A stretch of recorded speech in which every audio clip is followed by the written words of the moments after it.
friends, Cindy Strickland Hernandez here, sharing some of my personal knowledge. 16 years ago, I went through bankruptcy, and 1 week shy of the 16th anniversary, became a millionaire. Not by accident, but by design. And so I love sharing strategies to help other people with their finances. I'm not a financial advisor, but I'm just going to share a couple of strategies. This is what I tell all of my young clients, first-time home buyers, is that everybody needs a business, because most people start out as W-2 employees and everybody needs to buy a property. So when you own a business, let's say you make $50,000 a year. That's what you pay taxes on, $50,000 a year as a W-2 earner. And it doesn't matter if you file itemized or standard deduction.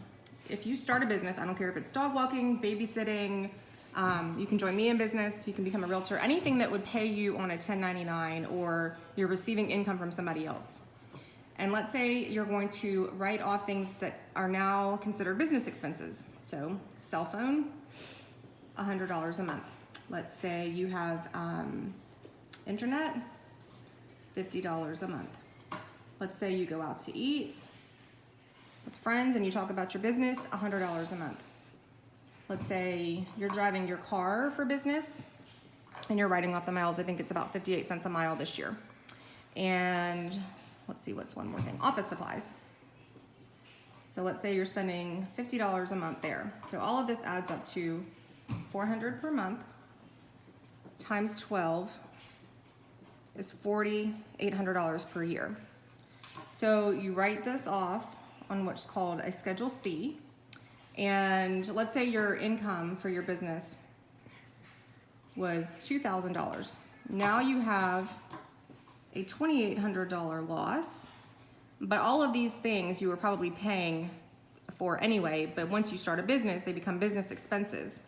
So you have this negative $2,800. So now rather than paying taxes on this $50,000, you're paying taxes on $47,200. Even though you made $2,000 in your business, these are things you were already doing anyway. So now you're positive $2,000 in your income and your tax liability has gone down by $2,800 of income. The other thing I tell all of my first-time home buyers is that the first house you are buying is not a home. This first house that you're buying is an investment, because you're gonna live in it for 2 years, and you're gonna put down anywhere from 0 to 20%. If you're buying it as your primary residence, you can usually put down as little as 3.5%.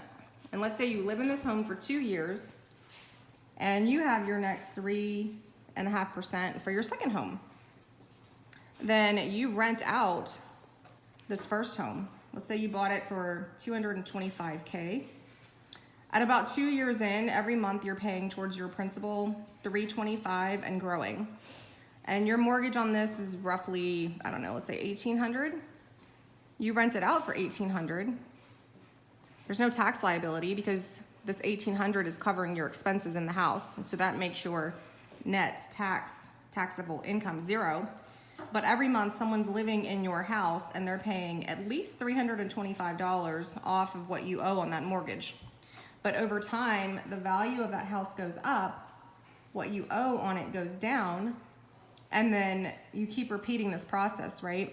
And so this is how you can start to build wealth using what we call OPM, other people's money. And if you go talk to someone who has been successful at real estate investing, they will tell you that it's not as hard as you may think. There are definitely lessons to be learned along the way. And maybe I'll do another video on some of the lessons that I've learned.